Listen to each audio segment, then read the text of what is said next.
Handoff, Adrian up the middle, room to the 20, cuts to the left to the 25, and Adrian's loose! He splits the defense!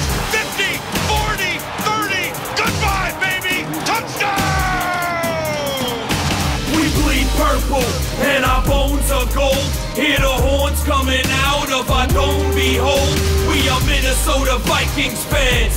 We love when a player scores, we roar, ignite the stands. Welcome, Minnesota Vikings fans, to the Purple People podcast. I am your host, Kyle West, accompanied, as always, by the MC to my hammer, Mr. Adam Carlson. Hola. And this is the first time anyone has ever called him sir without adding "you are making a scene," Kyle Smith. Nice. What is up, gentlemen? How are you guys this evening?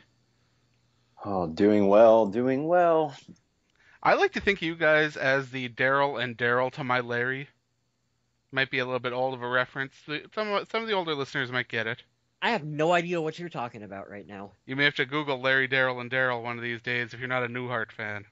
This just came to me.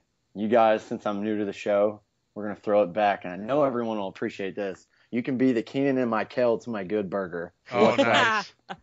That's a more timely... Well, actually, you know what? For half the people out there, that's probably not any more timely than the one that you threw out. But... I know we got some listeners out there that love Newhart, but I know that maybe close to 100%. I'm going to hope 99 maybe. 99% of the listeners out there are here to listen about Vikings football. I should hope so. Either that or they're like creepily obsessed with one of us. But let's go into quick hits because that's where I have the most fun. Sadly, the first quick hit is not a fun one. Sidney Rice retiring from the NFL, citing concussions as the reason. A lot of people don't like Sidney Rice because of him jumping ship, as they say, and going over to the world champion Seattle Seahawks. But you can't really blame him. And I feel bad that he had to retire because of concussions, because he was a very talented receiver, had awesome hands, but personal health is the most important. Concussions, knee injuries, hip injuries. He's kind of had a pretty bad run of injuries over his career. When he was healthy and when he had Brett Favre throwing him passes, he was a pretty darn good receiver for the Vikings. And I'm a fan of his, got his jersey, and I will still wear it from time to time. I have no problems with that. Oh, sure. Yeah. I agree. Sorry that the health took you out of the game, but it didn't take you out of life. So have a good retirement, Sidney. You are very young. Maybe you can be like one P. Diddy in said movie. I will let you guys figure it out and go get you some kookaroos now and start making some money elsewhere. But like Kyle said, best season was definitely with us. It's a shame that he's so young, but hey, good luck to you because if you have to be real with it, we had a pleasure having him on the team. I wish he could have stayed with us longer. And congrats on the ring, man. Yep. Before I continue with the quick hits, I forgot to give the episode number and the title. Oh, that's right. You did. Adam. This is episode number 110, Training Day. It's called Training Day. One of my favorite movies of all time, even though it's not the kind of movie I typically like, but man, I couldn't stop watching it. I love it. Was that a Schwarzenegger film? No. What am I Denzel Washington. Oh, okay. I was way off. It's all right. That's a classic. If you haven't seen it, you got to get that sucker on. Let's jump back into the quick hits, though. Okay. Chase Ford. I know that he's got some fans here at the podcast. Unfortunately, he has a broken foot has been placed on the physically unable to perform list. Poor Chase Ford. Hopefully it heals up fast. If not, we may have a little bit of depth issues at tight end, but I guess that's why they have like 7 of them in camp right now. Well, John Carlson will be available here shortly. Oh no, he's going to be lighting things up in Zona. He might be the punchline to jokes, that John Carlson, but man, when we needed him, he stepped up when Rudolph was out. And now He's like Bradley Randall. I'm so pissed he's gone. It's that contract that did him in. That's what it was. More players are placed on the physically unable to perform list, though, including new cornerback Captain Munerlin and safety Anderson Dejo. Although, chances are by the time this podcast actually goes up, captain could be off the pup list already. I've heard he is very, very close to coming back. Right, and from what I'm hearing, coaches are pretty frustrated with Andrew Sandejo not being anywhere near ready to go as they think. So that could be a problem that lingers into the preseason and maybe even into the regular season. Mm-hmm. The Vikings waived 2 of the folks off their team already. Offensive tackle Matt Hall, who I was kind of rooting for, big fellow out of Bellhaven. I wanted to see him succeed. And wide receiver Josh Cooper, formerly of the Cleveland Browns. I thought Cooper had a little bit of an inside advantage having worked with Norv Turner, the new offensive coordinator for the Vikings, but I guess that isn't the case. Nope, guess not. In turn, the Vikings signed 2 wide receivers, Andy Cruz and Ty Walker. Don't know anything about either of them, but I wish them the best of luck. My final quick hit's a happy one. 5-year extension for Mr. Kyle Rudolph, the tight end. We knew that they were definitely going to be in negotiations to work something out. I personally wanted to see a deal done before this season because we knew that his role was going to be vastly increased this year in Norv Turner's offense. So I'm glad to see them get a deal done and get it out of the way so we don't got to worry about any of this junk. The thing I loved is that I saw a tweet from Kyle Rudolph saying before he signed his contract how much he was looking forward to playing in the new stadium. Mm-hmm. That just made my day. Mm-hmm. Did you guys see what he plans on doing? The very first thing he's going to do with his money, now that he's got it? No. Go to Disneyland. Nope. He said that a long time ago he made a promise to his high school strength and conditioning coach that when he gets his first big contract in the NFL, that he is going to build his high school a whole new weightlifting facility. Oh, that's awesome. So that's what he is going to do. And then he pretty much laughed afterwards when they asked him, are you going to go out and buy a new sports car or whatever? He was like, nope, I drive a truck.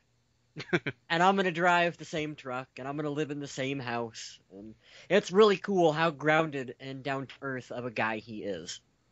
Definitely awesome. This is why we sign off with Stay Classy, Minnesota. That's one of the classiest things and why I'm proud to have support and represent this team, especially to be young. I'm 26. I'm pretty sure Kyle's the same age or younger. I mean, I won't name any, but God, we give this guy so much talk on this show. I'm not even going to say it.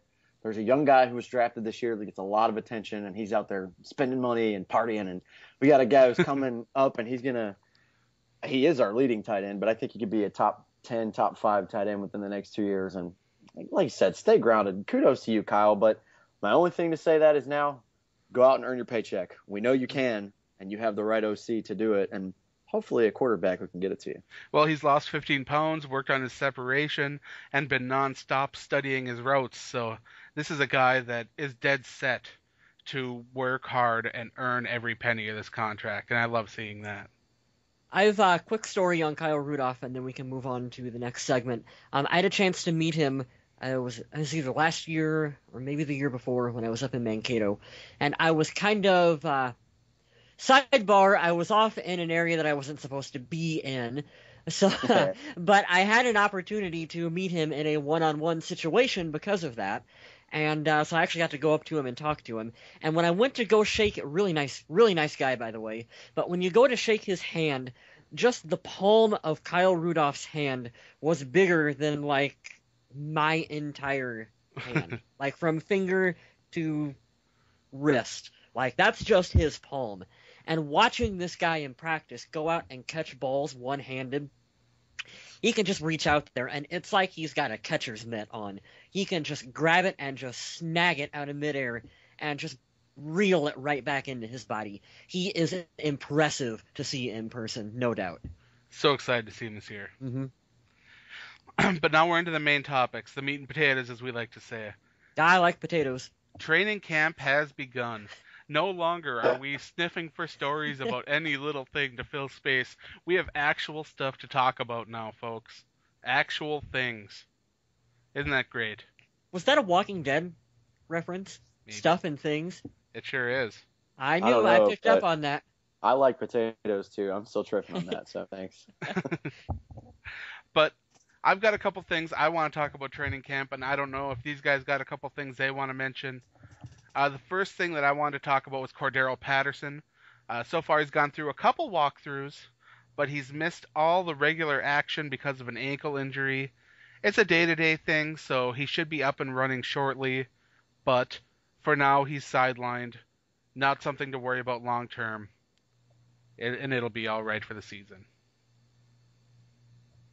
I believe they had him in pads the other day. I don't think he worked with the team. I think he was doing individual drills. But, yeah, he'll come along. He'll be good. But, we're counting on you, 84, to have a big season for us. That's really going to help out, pull the pressure off from Adrian, is to have that threat on the outside. So I hope he doesn't miss too much of training camp and is able to get out there and practice and get up to speed. Absolutely. Well, so 50-50 on this. I want him to get as much time working for and under Norv, but if we lost that guy and had to even lose him for half the season, I mean, it would bring a tear to my eye instantly. Mm-hmm. So I would rather be safe than sorry. And same thing with captain. If you got to sit out the first week of training camp, I'm okay with that. So heal up, and I'm glad that they err on the side of caution as far as that goes. The training staff for the Vikings has always kind of been that way.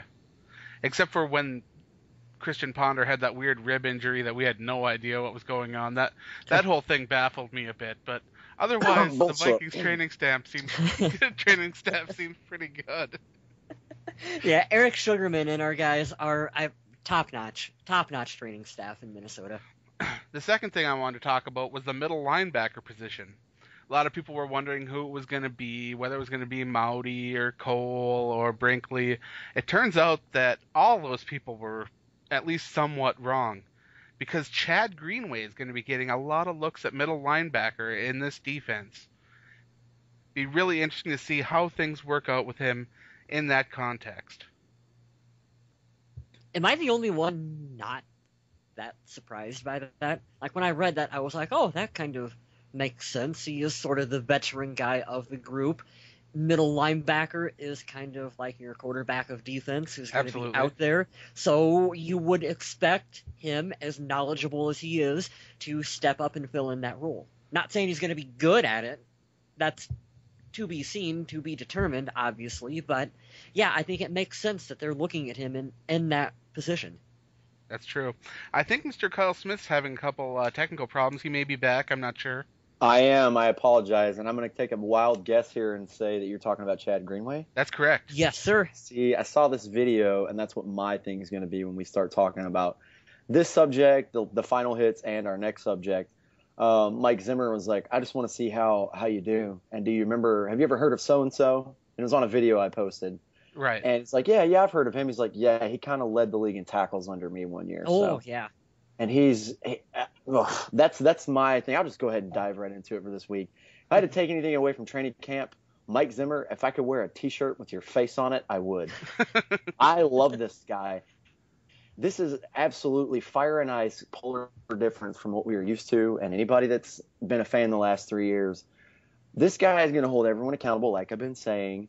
But just getting to see him and the way he fires up and talks to players, and he doesn't talk down to them, but if you even slack off 1% out of 100, he's going to call you out, and he's not going to put up with it. So I'll get into that more, but yes, I'm back online. Sorry about that. And don't sit down while he's watching you, that's for sure. Yeah. The last thing that I wanted to hit on in the training camp stuff was that Wednesday looks to be the first day that Teddy Bridgewater and Matt Castle will be splitting first-team reps in 11-on-11 drills. That's what I'm talking about. Mm-hmm. That's exciting stuff right there, folks. And if you haven't seen the updates from either our page or other pages, because most of you that are listening, you probably follow another Viking page. Oh, sure. Teddy and Matt have kind of been splitting as far as completions. Matt has been a little bit more on the pick side. Ponder's been off doing his thing. Obviously, he's number 3, but it's been pretty close. So this should be very, very cool and down to the wire if you guys are like paying attention to stats as far as that goes, as far as training camp is concerned. Oh, yeah. The last practice, as a lot of reporters are saying that it was Teddy Bridgewater's finest. Looking poised, looking smart, stepping up in the pocket. And that's what I loved from Teddy Bridgewater when I watched him on tape. Matt Castle may be the number one right now, but I'm guessing that's written in kind of light pencil with an eraser nearby. And that's all I have for training camp. You guys got anything about training camp you want to talk about? Well, I briefly wanted to talk a little bit too about how just the differences that I've seen this year on how Zimmer is running it compared to how Leslie Frazier did it for the past couple seasons. And what really impressed me is that they had some bad weather up in Mankato. Right. I believe it was on Monday. And the years that I've been up there, it is under Leslie Frazier, it's like the first sign of clouds in the sky. He would haul the team off, and they would go indoors into the practice facility. And when you're indoors, you really don't do anything. And they would spend a lot of the camp, or they would be out there in their shorts and just kind of their pads with their jerseys on over top of them, kind of going at half speed, lollygagging around, not really doing much for a couple hours when they're out there. It's been the complete opposite so far. And I mean that in an absolute positive way under Coach Zimmer. When they had bad weather, he's like, no, you know what? We're going to stay out here. We're going to work in the rain. We're going to, like, this. I believe he said in his press conference afterward that he's like, we're not going inside. I hope for more bad weather because Yep. we're going to be playing outdoors. Like, team needs to get used to this. He's already got him in pads. He's already out there running live scrimmage drills with them in the end zone. He's already running night practices. Like, this is not stuff that the team has done before. Like, he is mixing up the schedule. He's making things different from day to day. That way the players don't get used to a set routine. Like, I really like how he's running camp. I am really impressed, and I cannot wait to get up there myself and witness it in person to kind of see the nuances and the differences on how he does it. A couple of things that I really loved about Zimmer from what I saw so far. The conditioning tests. You're not even going to get on the field unless you can pass a conditioning test. And he called somebody out and called him a fat boy in one of the videos I saw, and he's like, "I got an 800-pound cornerback" or something like that. I don't know. If he didn't say any names, but accountability. I cannot tell you enough out there that you guys are listening. If you haven't looked anything up, just go to Vikings.com, go to the Viking Age, look at these videos of him getting into these players' asses because that's the kind of mentality you're going to need to have. And if you've noticed, the proof is in the pudding. Like I've said before, I hate to beat a dead horse, but his defenses in the last 3 years, top 10 in the league. And that's where we had the most trouble last year. Last year it was top 5, I believe. So especially on the defensive side of the ball, it's going to be a major, major difference. Well, the Vikings were in the top 5 defenses for last year. The problem is that was the top 5 worst. And you know what? Here's another thing. If you go back even further and you compare him to how Brad Childress ran the team, what I like if you compare those two coaches is that Mike Zimmer, when the media will ask him stuff, he'll be like, I'm not telling you what I said about my players. Like, that is between me and my players, and it does not leave the room. Like, and he will not answer specific questions. He'll be like, no, that's between me and my team. I am not going there. And Brad Childress would air dirty laundry out just all over the place with him. Players didn't respect him for that. Yeah. And I think you look at this stuff and fans should really be excited about our new coaching staff. See, Chase Ford got taken to the woodshed a little bit for tweeting out something about his injury. Twitter, yeah. Oh, I'd give anything to be a fly on the wall of that conversation. Oh, man. That press conference was awesome because they were like, do you have a Twitter policy, was the question. And then he goes off and then he stops about halfway through and he's like, well, I didn't think we had a Twitter policy, but I guess we kind of do have a Twitter policy. Another thing from training camp is that Adrian Peterson will probably be sitting out nearly the whole thing. Zimmer has gone on record as saying that he is the one player that really has almost nothing to prove to him. And it's fairly obvious to us fans, but I understand how important keeping him healthy is, but there's also getting him game ready. And although there's plenty of arguments, like last year, Adrian Peterson, the first time he touched the ball was against the Detroit Lions, and it was a long touchdown. Like a 70-yard touchdown run. So maybe I'm just barking up the wrong tree here, and he doesn't need any of this preparation. But still, I like to see the guys ready to roll. Even then, I think Peterson will still be mentally prepared, so who knows? he'll get plenty of work, I think, in training camp. They won't obviously. He might as well be wearing a red jersey just like the quarterbacks Right. because you Yep. don't tackle and you don't touch Adrian Peterson in practice. But they will work him out. They'll get him his reps there. He was talking, I think, more specifically about preseason, and I agree with that. When you're playing against another team, there's no point to suiting up Adrian and giving him 2 carries at the beginning of the game and pulling him out. Could you imagine being that camp body defensive end that gets a hit on Adrian Peterson and takes him out for the season? Oh my god. Oh my God. You would be, oh, He'd be up Poop Creek there. fans would not let you out of the stadium if you did that. Like that guy would be jumped. All right, and on to our major topic for this week. Last week we asked you guys if you thought that Christian Ponder got a fair shake in Minnesota, that he deserved to be left out of the quarterback competition as a far third afterthought behind Teddy Bridgewater and Matt Castle. Got a lot of responses on this one. Let's start with Kyle West from Twitter. Okay, I want to read the one guy. Well, I'm going to assume, anyway. The one guy who had positive things to say about Christian Ponder.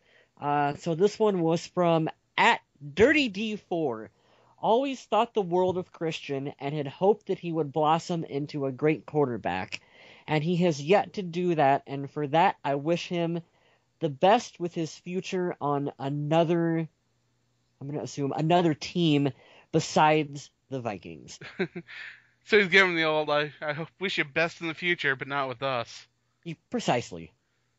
Okay, I had some comments on the Viking Age article that I wrote about it.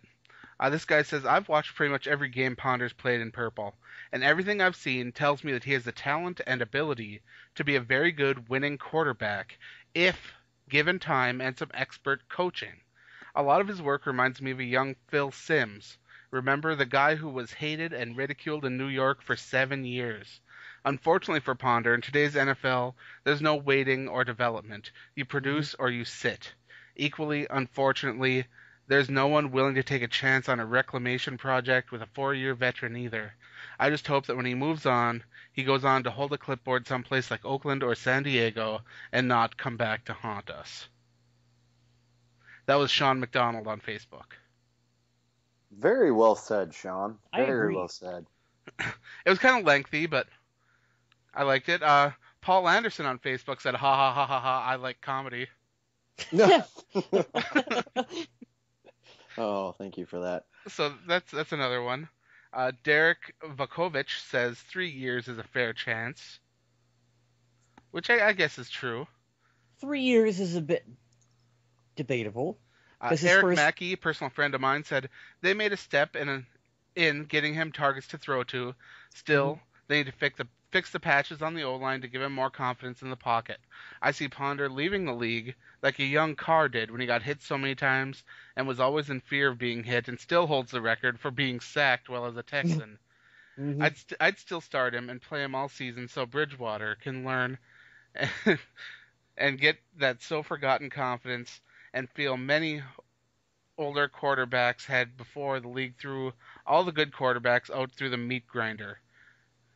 Look at some of the top quarterbacks right now, all sat on the bench learning for 2 to 5 seasons before starting. And that's true. It's a good point, but I can counter that with a Russell Wilson, even though he has a supporting cast, and a Colin Kaepernick, and even an Andy Dalton. He's been in the playoffs for 3 straight years. He didn't sit behind anybody. And I'm going to go straight into this won't take 2 seconds. I'm going to read the positive because I don't have the positive. Yeah, well, I'm on our Purple People Facebook page, and I'm reading a comment from Luis Martin Lopez. It says, I don't believe he was given a fair shot. He was given opportunities to play, but the previous staff rarely took chances with him. Musgrave's play card was a joke. Frazier was too afraid to take the training wheels off. Too many checkdowns or running too soon. I think he could be a starting quarterback. He won't be here, but he can go to a city where he can learn from a good coach without the pressure of being a starting quarterback. And I replied to that as very well said. I don't know when we're going to get into our personal opinions and stuff like that, but it can be debatable. Musgrave's play card was much like an index card for one of your senior projects at school. We all know that. maybe we had mediocre receivers at best, minus Percy Harvin. But I'll get into that when it's my turn to have a couple of seconds to rant. Right, we're going to give our opinions at the end after we read a couple of the ones from other people, just to give you an idea of what a lot of the impressions out there are. David Lund on the Viking Age wrote, "A quarterback in the NFL has got to have thick skin and a short memory. Ponder's situation was not ideal. He obviously had a tough road. But if you can't take advantage of 8 men in the box consistently, then I would argue that you are not a starting caliber quarterback in the NFL." Which is fair. Agreed. 8 men in the box, but then you're throwing a Devin Aromashadu on the outside. Doesn't exactly do anyone any favors. And one of my personal favorite can't commenters understand. on my article, this is him right here, Turd Mhm. Ferguson. I love Turd Ferguson. He says, "Ponder has potential, and anyone that didn't see that in 2012 has some pretty thick hate Ponder blinders on. The Vikings didn't lose in 2013 because of Ponder. He played like a competent game manager. Our defense and horrible coaching were to blame. I truly believe he'll be picked up by someone when he's cut. Yes, unfortunately, I believe that will happen. And he will flourish in a new environment. Good luck, Ponder. He'll be fun to watch." Oh, I want to hold off so much because I have this counter argument that I feel is so valid. I'm gonna read something from Scott Manette on the Purple People Facebook page. All right. And I quote, "He cannot see anything downfield. Granted, he had an overly conservative offensive coordinator, but could not throw more than 10 yards. How many third and long situations was he involved in and tossed a 2 or 3 yard screen pass, 3 and out?" Yeah. Mm. Matt Martin on the Viking Age says, "Look at John Elway's career passer rating, sub 80. His completion percentage was 4 points lower than Ponder's. He's a Hall of Famer because Denver stood by him and let him develop. Ponder's only 26, has better numbers in many respects than Elway, yet everyone already writes him off. Strange NFL these days." I don't know if I'd go off comparing him to John Elway, but Yeah. the last one I'm going to read from the Viking Age comes from Gary, who says, "I totally believe Ponder's getting a bum deal. Ponder is nowhere near as bad as everyone makes him out to be.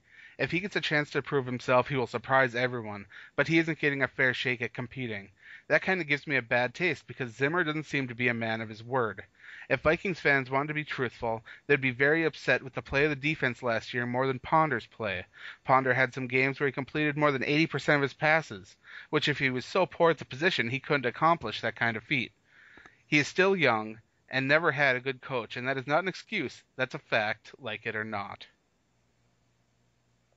Once again, very well said. Mm-hmm. All right, so that's all I have. Did you have anything else that you wanted to read from the podcast page? Nope, that's fine. All right, so let's go into our own opinions and thoughts on the situation. I think Kyle Smith's kind of itching here to get one out, so let's see what you got. All right, Purple People, bring it on the Facebook page. I am a realist. 1, 2, 3, let's do this. Anybody like rock and roll? I'm in a cover band, and one of the favorite songs we always play at our show is called "My Own Worst Enemy" by a band called Lit. Back in 2000, the early 2000s, they were a big hit. Oh, sure. And Christian Ponder, I dedicate that song to you because you truly are your own worst enemy. You're a first-round draft pick. You should automatically know you have high expectations. You were given a bum deal because of the lockout, but you got to chill thanks to Donovan McNabb's horrendous stint that first year he came in 2011. Even first game he started, I watched it, played Green Bay. I think we were at home. We almost won. Yeah. I had really high hopes. So for the people out there that are saying it's a bad offensive coordinator, it's a bad coach, I'm going to battle you right now and tell you one thing. You know what a quarterback dreams about and just salivates at the mouth for? A damn good running back. It makes your life a whole hell of a lot easier. Who do we have? Anybody? I think his name's Adrian Peterson. It doesn't get any better than that. So I'm going to battle you with that all day long. Secondly, I will give the benefit of the doubt to say he had mediocre receiving core. Devin Aromashadu, he's like a fourth string in Chicago. Michael Jenkins. Jason Cat. Yeah. But you had Percy Harvin. Didn't play all year last year except against us in the Super Bowl, and look what he did. That guy is freaking amazing. And Kyle Rudolph. I mean, say what you want about him. All the NFL guys say we gave him a deal way too early, but Mr. One-handed catches, Mr. Consistency, huge, big hands, great. You had two great offensive weapons and the best running back in football. And I don't know if you ever watched Greg Jennings' interview coming into Minnesota his first year. He always harped on Ponder in the nicest way possible because he is classy like Minnesota. He always said, you just got to be confident, man. And that's my last part of this I want to say. You lack the confidence that it took to be an NFL starting quarterback, and that ultimately lies on you. If you ask around, it's kind of a general rule. You get 3 seasons to be judged. This is why Andy Dalton is getting a very, very close look this year. Yeah, he made it to the playoffs 3 years, can't win a playoff game, might just be on the likes of A.J. Green that he's doing so well. And inconsistency. I don't want to hear anything from anyone on the Facebook page saying we didn't have good weapons in the receiving core or a bad offensive coordinator, because you know what Ponder did? And it was my favorite game as a Minnesota fan to date. He beat the Green Bay Packers with the postseason on the line with that same roster that you might call mediocre as far as receivers go and bad offensive coordinators.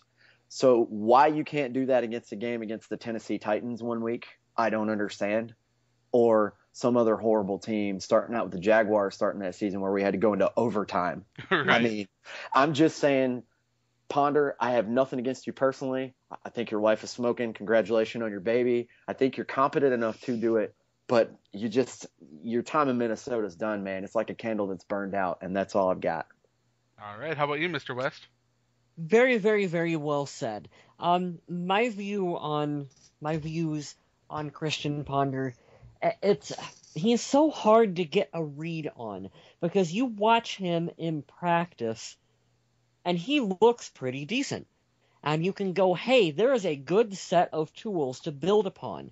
Like, I've seen him in practice scrimmages make all kinds of throws, short throws. I've seen him make deep throws.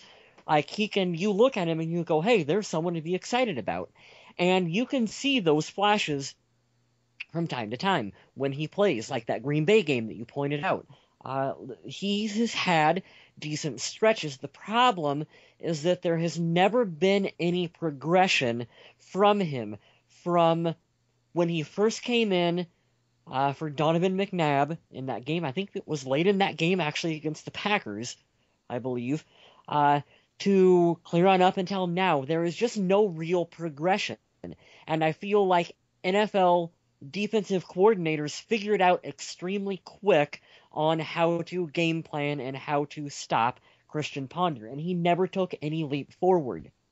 Now, you can make arguments in his favor, and there's some validity to all of them. When you say that, well, Bill Musgrave maybe wasn't the best, and maybe the receivers weren't the best, and maybe he didn't have the greatest tools to work with.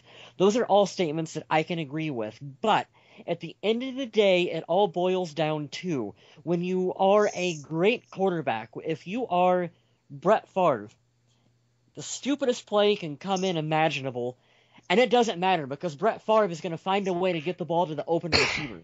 And Ponder never really showed the ability to overcome maybe the situation that he was in and rise above it and succeed. So, yeah, I think he got a fair enough stake in Minnesota. He should have capitalized on it further. See, I think that Christian Ponder didn't get a fair chance in Minnesota, but sadly, I don't think it matters. That's the thing. I mean, when he was taken number 12 overall, fans, experts, everyone just seemed absolutely pissed. I wasn't happy with the pick. I'll admit that. But once he became a Viking, I started supporting him. Like fans are supposed to do, Now, he came in, he thought, okay, the lockout's happening, I'm not going to get to do a lot of cool stuff, but at least I get to sit behind Donovan McNabb for a year, who's probably going to be a future Hall of Famer, and learn. Well, that didn't quite work out as imagined, and he was thrust into a starting role, ill-prepared, and just really looked nervous and just not ready to play. Then the next season came along, and he was already pushed into quarterback competitions and Matt Castle situations. Next season we had Josh Freeman in that three-way situation. I just never felt like the team really put their support behind him and gave him the push that he needed. Now, should they had to have done that? Maybe not. He's a guy that should have had that kind of confidence coming out of a program where he was a winner, where he could find ways to win.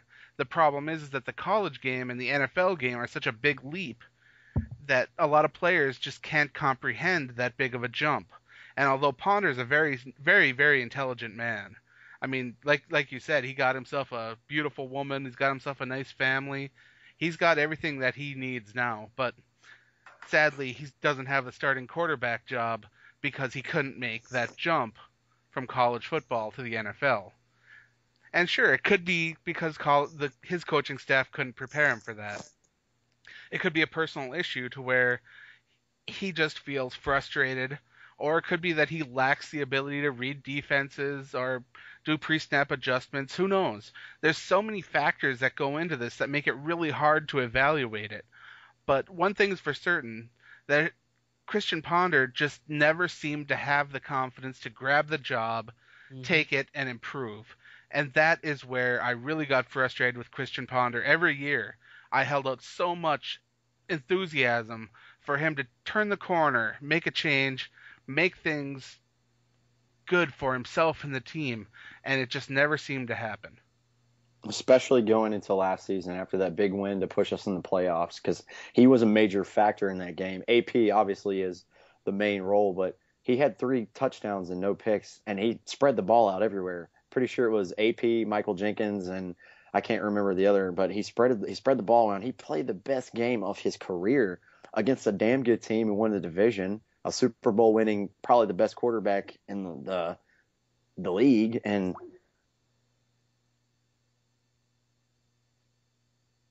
are you there, man? I am. I don't know what happened with. Oh, Kyle dropped out for a minute.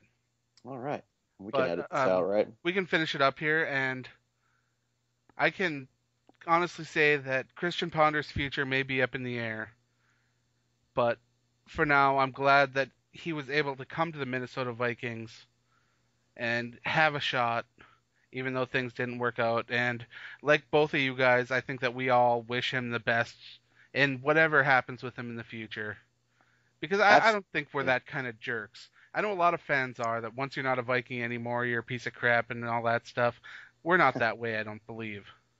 You said something about him being smart. A lot of people don't know, because I haven't followed in depth with the Vikings as much as I should my whole life, but probably the last 6 years I've really dove head first in knowing players and trying to get the stuff. He graduated early from Florida State. He's not a stupid person. No. He's very intelligent, and he has very good athletic skills. It's just the confidence is the key. I think that would eliminate his inconsistency, and I hope that if he ever did hear us talking about it today, we mean no disrespect or anything. Absolutely not. We want you to succeed. I just think, like, you're right. We took a quarterback in the first round this year. He's already starting to show that he's probably going to take over the starting job soon. I think Ponder's time in Minnesota might be done, but it doesn't necessarily mean he won't have a job somewhere else of some sort at the quarterback position. So true. On that note, I would like to see if either of you guys have anything else you'd like to add to the conversation. No, I'm actually good. Great show this week, and as always, guys, leave your feedback. We'll post a status and tweet about it, and Adam will write some articles for the Viking Age coming up. But leave your thoughts. Feedback is what we go off of, and we'll try to include more of those in future shows. Absolutely, and we are still closing in on the 1,000 like mark on our Facebook page. We just can't seem to get over the hump. If you could get someone to help us out, that'd be fantastic. On behalf of Kyle Smith, Mr. Kyle West, and myself, I'd like to thank everyone for listening and remind them to stay classy, Minnesota.